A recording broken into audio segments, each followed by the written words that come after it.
Raise your hands if you ever spent an entire afternoon clicking through a cloud console just to set up your servers, only to realize that you forgot to open the right firewall ports. Yeah, we all have been there. Today we are talking about HashiCorp Terraform. Now you probably know the buzzword infrastructure as a code, but what does that actually look like in the wild?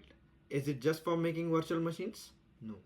We are going to break down 9 powerful real world use cases for Terraform.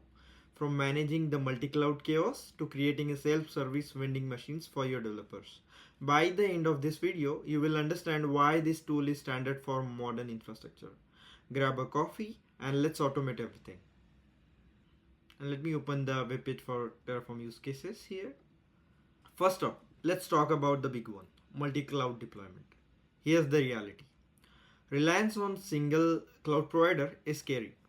What happens if entire region goes down? To fix this, companies split their infrastructure across AWS, Azure and Google platform to increase their fault tolerance. But here is the headache. AWS speaks one language, Azure speaks another, and the interfaces are totally different. Without Terraform, you need to learn all three different workflows. Terraform acts as a universal translator. You can use same workflow, same declarative syntax to manage resources across all the providers. You can even handle cross-cloud dependencies. Imagine having your database in Azure and your compute in AWS orchestrated by a single config file. That is massive for large-scale operations. If you want to try this, check the description. I have linked the tutorial on deploying a federated multi-cloud Kubernetes cluster that connects the Azure and AWS using the console. Use case number 2, application infrastructure. Modern apps aren't just a single script running on a laptop. They are n-tier architecture. You have a database tier, you have API servers, caching layers, and routing meshes. The tricky part here is the order of operation. You can't boot your web server if your database needs to connect to it doesn't exist. Terraform is smart. It understands the graph of dependencies. If you tell it that server A needs database B, Terraform automatically knows to build database first, wait for it to be ready, and then launch the server. It handles the scaling and monitoring of these layers too.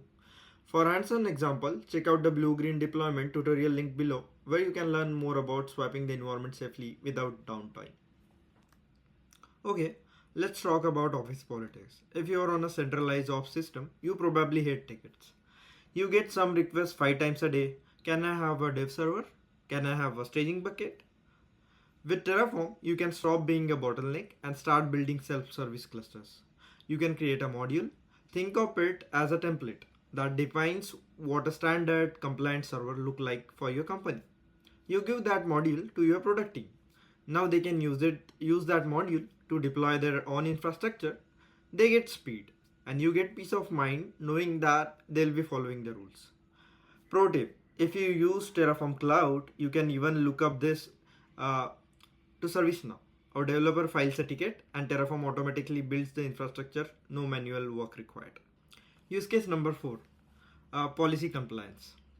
Speaking of rules, let's talk about policy compliance.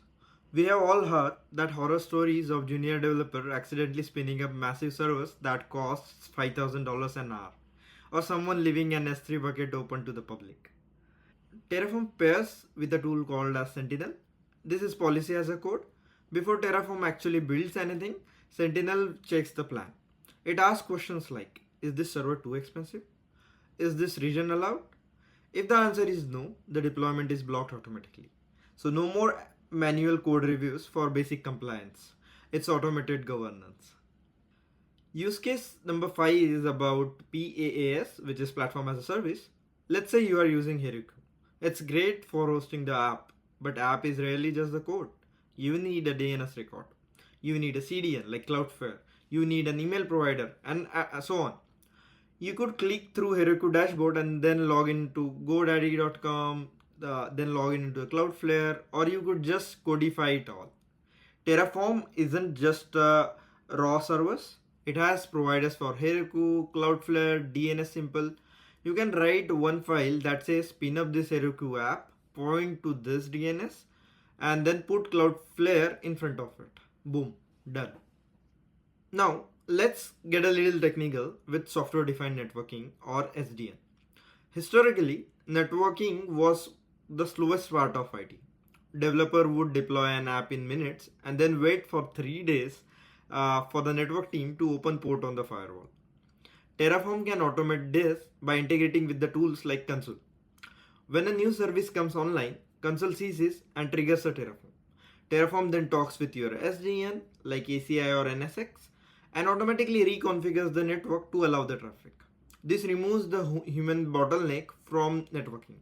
It's called network infrastructure automation and it's a game changer for speed. Terraform and Kubernetes are best friends. First, Terraform is amazing at deploying the cluster itself, setting up the EKS and GKE environment, but it goes deeper. You can actually use Terraform to manage the resources inside Kubernetes, like pods, deployments, services. Why would you do that instead of using YAML? That might be the question on your mind. Because it allows you to chain the cloud resources with Kubernetes resources. Imagine a single script that creates an AWS RDS database, grabs the connection string, and passes it directly into a Kubernetes secret for your app to use. Seamless integration. We are in the home stretch. Use case 8 is parallel environments. As your production environment grows, keeping a staging environment up to date is a nightmare. With Terraform, because your infra is coded, you can spin up a perfect copy of your production in minutes for QA, test against it, and then destroy it. This disposable environment can save a fortune. You don't need to pay a staging server to run 24/7 if you only do the testing on Tuesday. And the finally, use case 9 is software demos. If you are building a software, you want people to try it. With Terraform, you can give your customer a single command and provision a full demo environment on their own cloud. It allows them to test your tool at their scale on their terms with zero friction. So, Terraform is more than just a tool for making virtual machines. It's a workflow for multi-cloud, a vending machine for developers, a security guard for your budget, and the glue that holds your network together. If you want to dive deeper, I have listed specific tutorials for each single use case we talked about in the description below. From setting up that Datadog monitoring to configuring the Kubernetes. Which use cases are you using the most in your job? Let me know in the comments. Don't forget to like and subscribe for more DevOps deep dives. Thank you for watching and happy coding.